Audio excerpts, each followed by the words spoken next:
शान्तिः।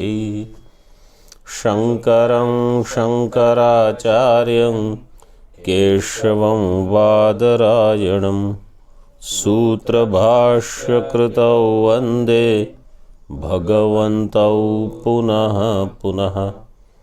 ईश्वरो गुरुरात्मेति मूर्तिभेदविभागिने व्योमवद्व्याप्तदेहाय दक्षिणामूर्तये नमः। ओम शांति शांति शांति। 13वां मंत्र हो गया था। द्वितीय वर की प्रार्थना नचिकेता ने की कि मुझे स्वर्गीयम अग्नि, स्वर्ग को प्राप्त कराने वाली जो अग्नि है, उस अग्नि की विद्या जो आप जानते हो उसका मुझे प्रदान करो। तो उस अग्नि विद्या से जो स्वर्ग जाना चाहते हैं, देवत्व की प्राप्ति करना चाहते हैं, वो सब प्राप्त कर सकें। अब आगे देखो भाष्य में 17वां पृष्ठ। मृत्योः प्रतिज्ञेयम्। प्रतिज्ञेयम का क्या अर्थ है?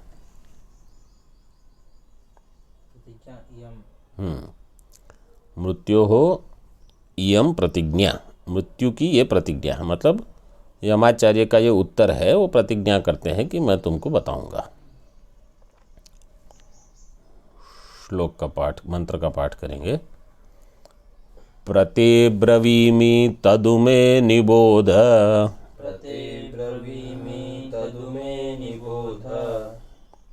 स्वर्ग्यमग्निं नचिकेतः प्रजानन्,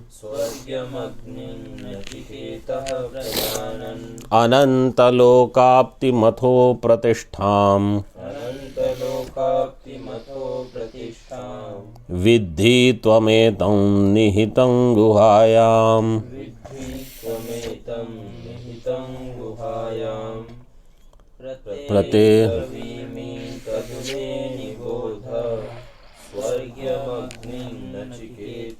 प्रजानन् अनन्तलोकाप्तिमथो प्रतिष्ठां, विद्धि त्वमेतं निहितं गुहायाम्।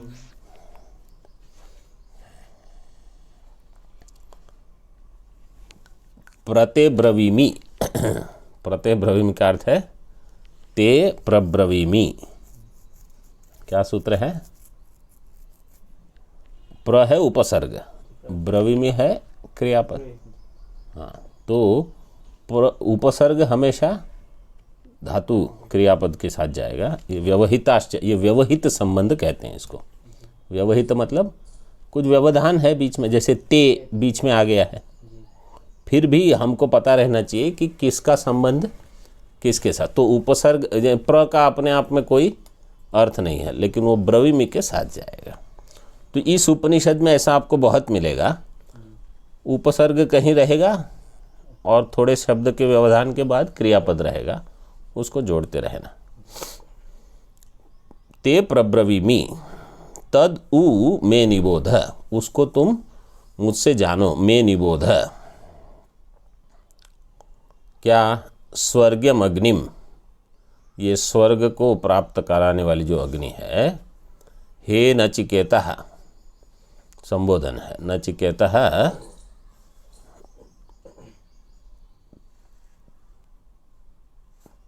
प्रजानन, प्रजानन मतलब मैं इसको जानने वाला हूँ। क्योंकि नचिकेता ने कहा कि आप जानते हो, तो अब पहले तो ये बताना चाहिए कि हाँ मैं जानता हूँ। तो उसको लगे कि ठीक ठीक आचार्य के पास पहुँचे हम। अनंत लोकाप्तिम अथो प्रतिष्ठाम विद्धि त्वम एतम निहितम गुहायाम।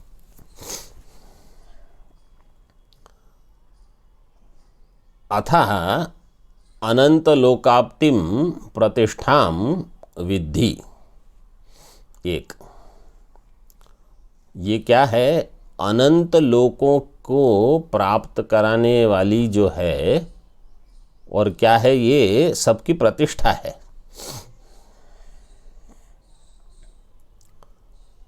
तो ये अनंत लोकों को प्राप्त कराने वाली विद्या है एक। दूसरा, सबकी प्रतिष्ठा है। सबकी मतलब अनंत लोकों की, ऐसे समझ लेना। और उसको कैसे प्राप्त करना है, कहाँ है? तो कहा त्वम एतम गुहायाम निहितम विद्धि। तुम इसको अपनी हृदय गुफा में रखा हुआ निहितम विद्धि, ऐसे जानो। तो ये तुम्हारे स्वरूप में ही है। स्वर्गम अग्नि जो अग्नि विद्या है। तो इसका अर्थ क्या है कि ये अग्नि को एक तो बाहर चयन करना है, वो बताएंगे अगले मंत्र में। तो जहाँ केवल कर्म रहता है, वहाँ तो आपको ये करना है, वो करना है, ये द्रव्य चाहिए, ये यजमान होते हैं, ये उनके पंडित वगैरह होते हैं, क्या कहते हैं उसको, पुरोहित का एक नाम है, वो सब चाहिए। और फिर वो आप विधि करो जो जो बताई गई है। मतलब अलग अलग होते हैं, होता, उद्गाता, द्वयु, ऋत्विक, सारे ऋत्विक होते हैं। लेकिन उस कर्म का फल अगर अधिक चाहिए तो उसके साथ उपासना जोड़ते हैं।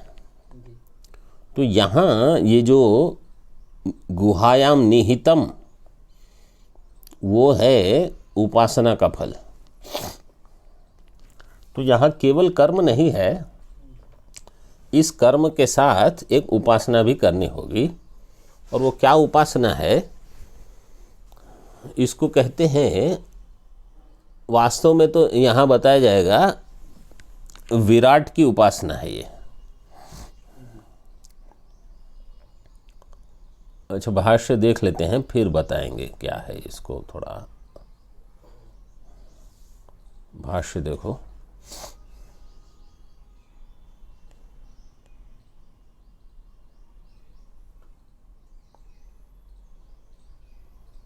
प्रते तुभ्यम प्रब्रवीमि,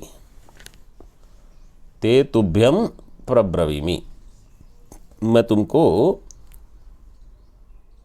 विस्तार से बताता हूँ। यत् त्वया प्रार्थितम तदु मे मम वचसो निबोध। तुमने जो प्रार्थना की है उसको मेरे वाणी से, मम वचसः निबोध। निबोध का अर्थ किया बुद्ध्यस्व, एकाग्र मनाः सन, एकाग्र मन वाले होकर इसको जानो। और एकाग्र मन अभी नचिकेता का कैसा है वो अभी पता चल जाएगा। एकाग्र मना वो कैसे थे। स्वर्ग्यम, स्वर्गाय हितम, स्वर्ग साधनम। स्वर्ग्यम का अर्थ किया स्वर्गाय हितम, मतलब स्वर्ग के लिए। स्वर्ग साधनम, 1 नंबर टिप्पणी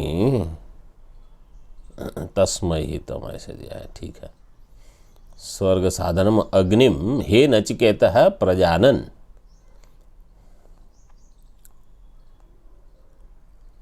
प्रजानन विज्ञातवान अहम सन इत्यर्थः। मैं इसको जानने वाला हूँ। प्रब्रवीमि तन्निबोध इति च शिष्य बुद्धि समाधानार्थम वचनम। तो प्रजानन, प्रब्रवीमि, तन्निबोध, ये सारे तीनों जो शब्द हैं यहाँ 2 दिए हैं, प्रजानन को भी। शिष्य बुद्धि समाधानार्थम वचनम। तो शिष्य को ये लगना चाहिए कि आचार्य जानते हैं, वो बताएंगे और मुझे इसको ध्यान से सुनना है। तीनों चीज़ हो गई। आचार्य जानते भी हैं, बता भी रहे हैं, और इसको सुनना है मुझे। अधुना अग्निम स्तौति, आनंद गिरि जी की टीका देख लो पहले। इयं च वक्ष्यमाणा मृत्योः प्रतिज्ञा अवगंतव्या। ये है मृत्यु की प्रतिज्ञा, यमाचार्य की प्रतिज्ञा, ये जो बता रहे हैं, प्रतिज्ञा अवगंतव्या। स त्रेधा आत्मानं व्यकुरुत, ये छांदोग्य श्रुति है। स त्रेधा आत्मानं व्यकुरुत, नहीं यहाँ बृहदारण्यक दिया है। इति श्रुतेः अग्नि वायवादित्य रूपेण समष्टि रूपो विराड एव व्यवस्थित इति विराड रूपेण अग्निर्जगतः प्रतिष्ठा इत्युच्यते। बृहदारण्यक में क्या है, उसको यहाँ जो उद्धरण दिया है, आदित्यम तृतीयम वायुम तृतीयम, तो वहाँ अग्नि, आदित्य, वायु, इन तीन की सृष्टि है। छांदोग्य के 6ठे अध्याय में अग्नि, जल, पृथ्वी, ये तीन की सृष्टि है और उसमें अग्नि पहले है, तो अग्नि प्रतिष्ठा हो सकती है बाकी सबकी। और जैसे सृष्टि होती है तो उसको कहा जाता है विराट, क्योंकि जो अव्यक्त है ना, उसकी सबसे पहली जो अभिव्यक्ति है स्थूल रूप में, वो है विराट। समष्टि, ये वेदांत सार में हम देख रहे थे, समष्टि स्थूल शरीर उपहित चैतन्य जो है, या विशिष्ट चैतन्य को, समष्टि स्थूल शरीर से जो विशिष्ट है उसको कहा जाएगा विराट। और समष्टि सूक्ष्म शरीर से जो विशिष्ट है या उपहित है उसको कहा जाएगा हिरण्यगर्भ। तो इसका अर्थ है कि जब सृष्टि सूक्ष्म रूप में है और व्यवहार के लिए उपलब्ध नहीं है, क्योंकि जो भी सूक्ष्म रूप में होता है उसका अर्थ ही ये है कि वो व्यवहार के लिए उपलब्ध नहीं है। जैसे दूध में घी है लेकिन सूक्ष्म रूप में है, तो कोई कहेगा अच्छा मुझे 1 चम्मच घी दो, तो व्यवहार के लिए वो उपलब्ध नहीं है क्योंकि वो सूक्ष्म है। तो जो सूक्ष्म रूप में है उससे व्यवहार नहीं होता। उसकी स्थूल अभिव्यक्ति जो है सबसे पहली समष्टि रूप में, उसको कहा गया विराट। तो जब जैसे अग्नि, जल, पृथ्वी की उत्पत्ति हुई, या आदित्य, अग्नि और वायु, इनकी उत्पत्ति हुई, इसका अर्थ ये है कि बाकी सब चीजें भी हो गई। इनके माध्यम से जो जो आवश्यक है सब तैयार हो गया। तो अब समष्टि सृष्टि तैयार है, इसको यहां कहा विराट। स त्रेधा आत्मानं व्यकुरुत इति श्रुतेः अग्नि वायवादित्य रूपेण समष्टि रूपो विराट एव व्यवस्थितः तेन विराट रूपेण अग्निर्जगतः प्रतिष्ठा इत्युच्यते। इस विराट रूप से अग्नि ही जगत की प्रतिष्ठा है। मतलब प्रतिष्ठा का अर्थ क्या है, जिसमें सब स्थित है। तो छांदों की सृष्टि भी आप ले सकते हो, क्योंकि वहाँ क्या कहा, अग्नि से सब है, तो अग्नि में ही सब प्रतिष्ठित है। और यही तो ये श्रुति भी ले सकते हो बृहदारण्यक, इसमें सब प्रतिष्ठित है। सब प्रतिष्ठित क्या अर्थ क्या है कि सबकी उत्पत्ति, स्थिति, लय का स्थान ये है। तो यहाँ अग्नि से केवल अग्नि नहीं लेना, इसलिए कहा देखो विराट रूपेण अग्नि। तो सबकी उत्पत्ति कहाँ से हुई, विराट से। सबकी स्थिति कहाँ है, विराट में। सबका लय कहाँ होगा, विराट में, स्थूल प्रपंच का। जैसे समझो ये मकान नहीं था पहले, तो यहाँ कैसा था, जैसा पीछे है वैसा यहाँ था, ठीक है। तो ये मकान उस समय लीन अवस्था में था, फिर इसकी उत्पत्ति हुई, तो कहाँ से उत्पन्न हुआ? तो कहा जाएगा विराट से, समष्टि से। समष्टि से मतलब जो पंच महाभूत है वहीं से इसकी उत्पत्ति हुई। अभी इसकी स्थिति कहाँ है? पंच महाभूत में ही है। तो अभी ये विराट में आ जाता है। जब हम विराट की कल्पना करते हैं तो उसमें ये शामिल हो जाता है। इसका लय कहाँ होगा? जब समझो ये तोड़ दिया जाएगा, यह टूट जाएगा अपने आप, तो कहाँ जाएगा? वो पंच महाभूत में जाएगा। तो पंच महाभूत विराट का ही हिस्सा है। तो जिसकी उत्पत्ति स्थिति लय ऐसी ही होगी विराट रूपेण, वो अग्नि जगत की प्रतिष्ठा है। अग्नि ही जगतः प्रतिष्ठा इत्युच्यते। अब भाष्य में देखो, अनंत लोकाप्तिम स्वर्ग लोक फल प्राप्ति साधनम इत्येतत्। अनंत लोकाप्तिम का अर्थ है स्वर्ग लोक फल प्राप्ति साधनम। इत्येतत् अथो अपि प्रतिष्ठाम आश्रयम जगतो विराट रूपेण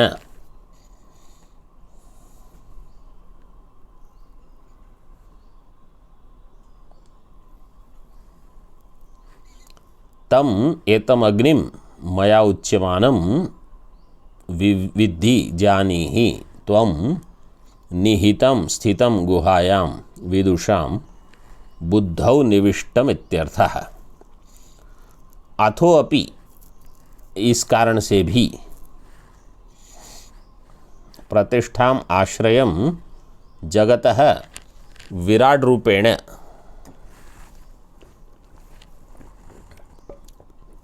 जगत का आश्रय विराट रूप से, मतलब जगत का जो आश्रय है, जगत की जो प्रतिष्ठा है वो है विराट। उस रूप में इस अग्नि को जानो पहले तुम। तम एतम अग्निम विराट रूपेण विद्धि जानीहि। कौन सी अग्नि? मया उच्यमानम, वो तो उसका विशेषण कर दिया। और उस अग्नि को ढूंढना कहाँ है? तो कहा निहितम स्थितम गुहायाम विदुषाम बुद्धौ निविष्टम इत्यर्थः। जो विदुषाम, यहाँ अर्थ विदुषाम का करना उपासक, इसको हिंदी में तो बुद्धिमान किया है, लेकिन बुद्धिमान मतलब इसको उपासक। जो उपासक लोग हैं, जो उपासना करते हैं, उनकी बुद्धि में ये स्पष्ट है, प्रकट रूप से है।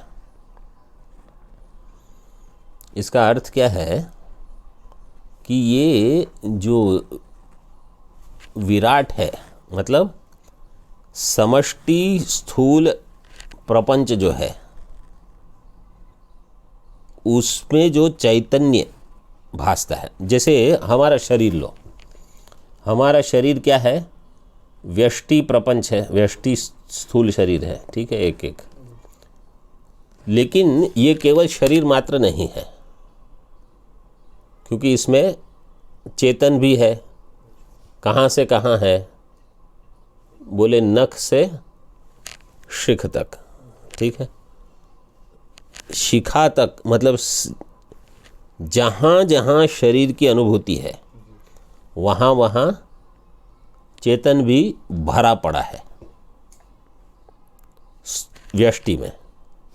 जैसे व्यष्टि में पूरे शरीर में चेतन है, ऐसे समष्टि में सारे प्रपंच में, सारे ब्रह्मांड में एक चेतन भरा है।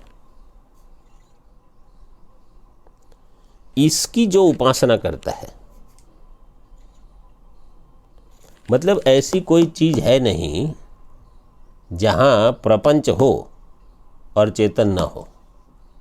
ये व्याप्ति बना लो एक, यत्र यत्र स्थूल प्रपंचम तत्र तत्र चेतन सहितम। जहाँ जहाँ, जैसे यहाँ वैसे वहाँ। तो इस व्याप्ति के बल पर जिसने साधना की है, चिंतन किया है, तो वो कभी जैसे मैं आपको देखता हूँ तो मैं केवल अगर शरीर देखता हूँ और ये भान में नहीं आता कि अच्छा इसके साथ एक चेतन भी है जिसके कारण ये चल रहे हैं, बोल रहे हैं, हंस रहे हैं, रो रहे हैं, जो भी है, वो हो ही नहीं सकता। इस प्रकार जहाँ जहाँ जो मैं जड़ सृष्टि देख सकता हूँ, सब में एक चेतन साथ में बैठा है। चाहे आपका कमरा हो, चाहे गंगा जी हो, चाहे हिमालय हो, चाहे सूर्य हो, चंद्र हो, जो भी दिखता हो, बिना चेतन के ये जड़ प्रपंच नहीं रहता। ऐसी जिसकी बुद्धि हो गई, और उस चेतन को कहाँ ढूंढना? बोले निहितम गुहाया। वही चेतन यहाँ अहम रूप में भी है। ऐसी जिसकी बुद्धि, ये है विदुषाम, यहाँ विदुषाम शब्द का अर्थ ये बनेगा। तो ऐसे जो उपासक हैं उनके लिए विराट यही सिद्ध हो गया, उनको सीधे स्वर्ग मिलेगा। जिन्होंने ये उपासना कर ली उनको अलग से अग्नि चयन की आवश्यकता नहीं रही, उनको मिल गया। तो अगर किसी को स्वर्ग चाहिए, मतलब सभी को चाहिए, तो नहीं, मतलब मोक्ष नहीं चाहिए और स्वर्ग चाहिए ऐसे, तो ये उपासना उनके लिए बहुत आवश्यक है। तो इसका लाभ क्या होगा? देखो, एक तो मैं किसी चीज को केवल जो दिख रहा है उस बल पर नहीं लूँगा। जैसे दिख रहा है शरीर, लेकिन इसके साथ है चेतन, तो मैं केवल शरीर को शरीर मानकर ही व्यवहार कभी नहीं करूँगा। ऐसे मकान है, पंखा है, ये जो भी है, उनको केवल यो वही है उतना मानकर मेरा व्यवहार कभी होगा ही नहीं, क्योंकि मैं जानता हूँ कि यहाँ मेरे भगवान, चेतन मतलब भगवान समझ लो, मेरे भगवान यहाँ पूरी तरह बैठे हुए हैं। तो हम जो ईश्वर की उपासना करते हैं वो इस प्रकार होनी चाहिए, पहले स्थूल में, फिर सूक्ष्म में, फिर कारण में, ऐसे। तो इतनी जिसकी उपासना होती है उनको कहीं ऐसा नहीं लगता कि मेरे साथ कहीं अन्याय हो रहा है, क्योंकि ये हो ही नहीं सकता। जैसे भगवत गीता में भगवान ने कहा, अर्जुन को अपना विराट रूप बताया 11 अध्याय में। फिर अर्जुन ने कहा स्थाने ऋषिकेश तव प्रकीर्त्या, प्रभु सब अपनी जगह पर ठीक ही है, ये मूर्ख लोग आए हैं आपसे युद्ध करने, हम तो क्या युद्ध करेंगे, आपके सामने खड़े, इनको पता नहीं है। भगवान ने दिखा दिया कि अर्जुन तुम लड़ो न लड़ो, ये सब मरने वाले हैं, क्योंकि मैं काल हूं। तो ये हमको समझ में आ जाए कि भाई सब ठीक ही चल रहा है, कहीं किसी का किसी से अन्याय हो ही नहीं सकता। तो एक समझ हो जाए तो हमको श्रद्धा रहेगी कि भाई जो चल रहा है वो सही है, ठीक ही है, इसमें कुछ गलत नहीं है। एक दूसरा, किसी के प्रति हमको आसक्ति नहीं होगी। क्यों? क्योंकि हम उनको नहीं, उनके पीछे जो चेतन है उसी को देखते रहेंगे, चाहे वो व्यक्ति हो चाहे वस्तु हो। वो तो चेतन का कमाल चल रहा है, वस्तु का थोड़ी है। तो महत्व बुद्धि वहां चाहे जाती रहेगी। जैसे अब पंखा चल रहा है, लेकिन कमाल किसका है? ये बिजली का है। वो अपने आप में तो क्या है, कुछ नहीं है। तो ये बुद्धि एक बार बननी शुरू हो गई ना, फिर आप बाहर बाहर से कुछ नहीं देखोगे।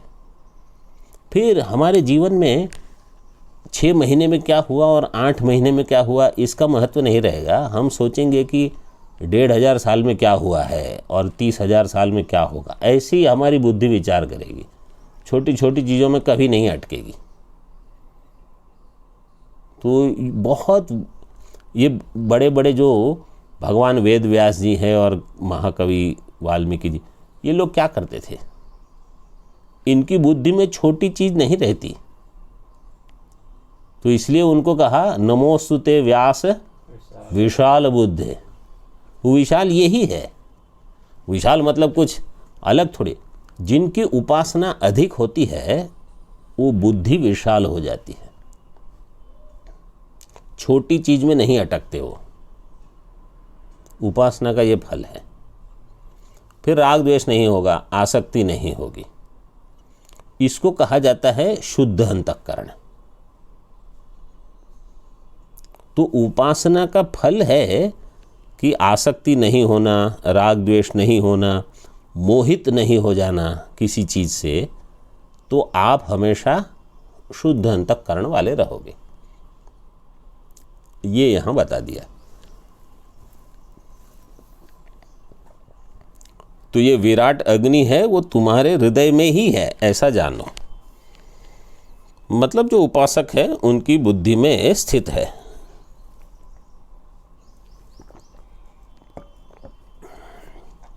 अब इसकी थोड़ी कर्म की विद्या भी बताते हैं अगले मंत्र में।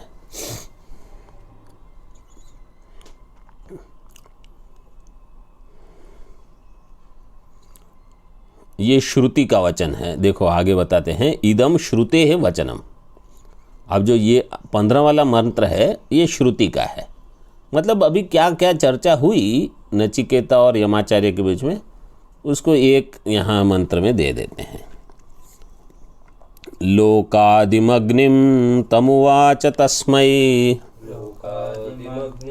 तमुवाच तस्मै या इष्टका यावतीर्वा यथा वा या इष्टकायावतीर्वा यथा वा स चापि तत्प्रत्यवदद्यथोक्त स चापि तत्प्रत्यवदद्यथोक्त मथास्य मृत्युः पुनरेवाह तुष्टः मथास्य मृत्युः पुनरेवाह तुष्टः लोकादिमग्निं तमुवाच तस्मै या इष्टकायावतीर्वा यथा वा स चापि तत्प्रत्यवदद्यथोक्तम् मथास्य मृत्युः पुनरेवाह तुष्टः।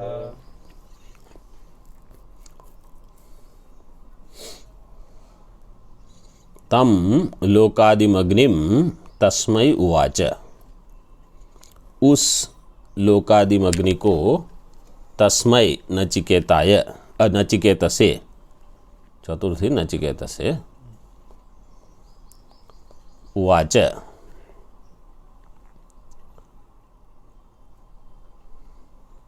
तो नचिकेता को ये बताई गई विद्या।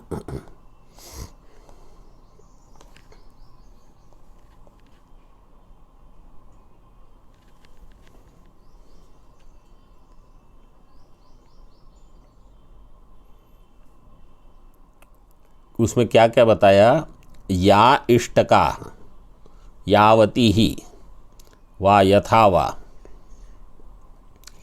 इष्टका मतलब ईंट, ईंटें होती हैं ना, उसको कहते हैं इष्टका संस्कृत में।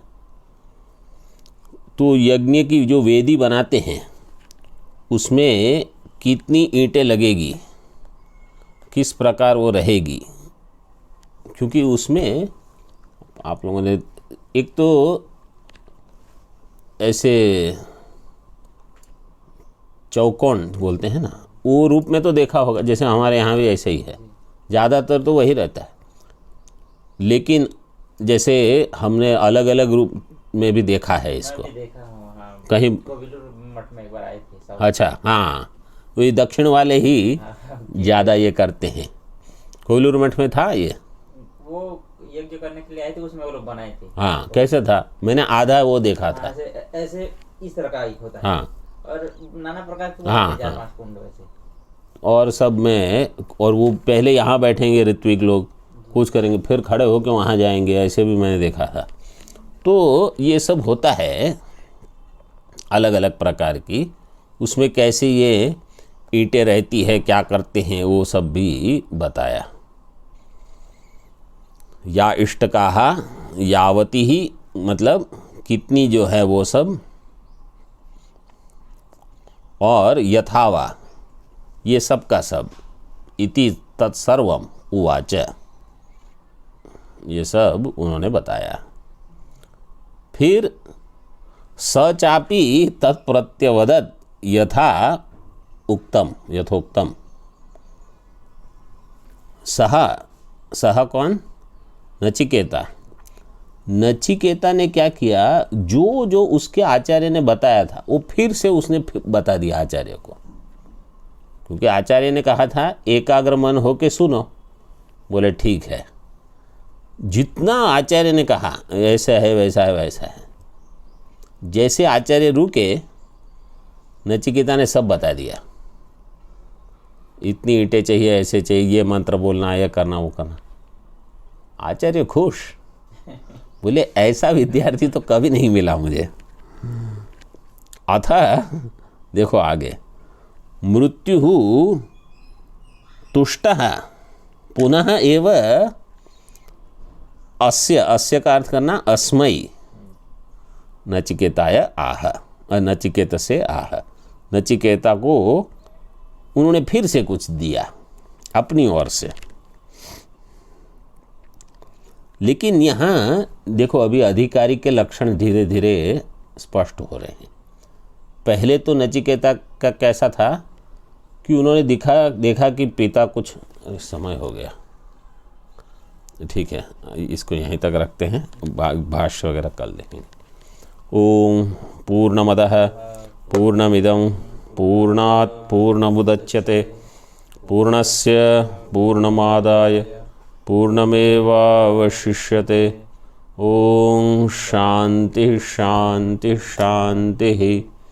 शंकरं शंकराचार्यं केशवं बादरायणं सूत्रभाष्यकृतौ वन्दे भगवन्तौ पुनः पुनः। ईश्वरो गुरुरात्मेति मूर्तिभेदविभागिने व्योमवद्व्याप्तदेहाय दक्षिणामूर्तये नमः। ओम शांति शांति शांति।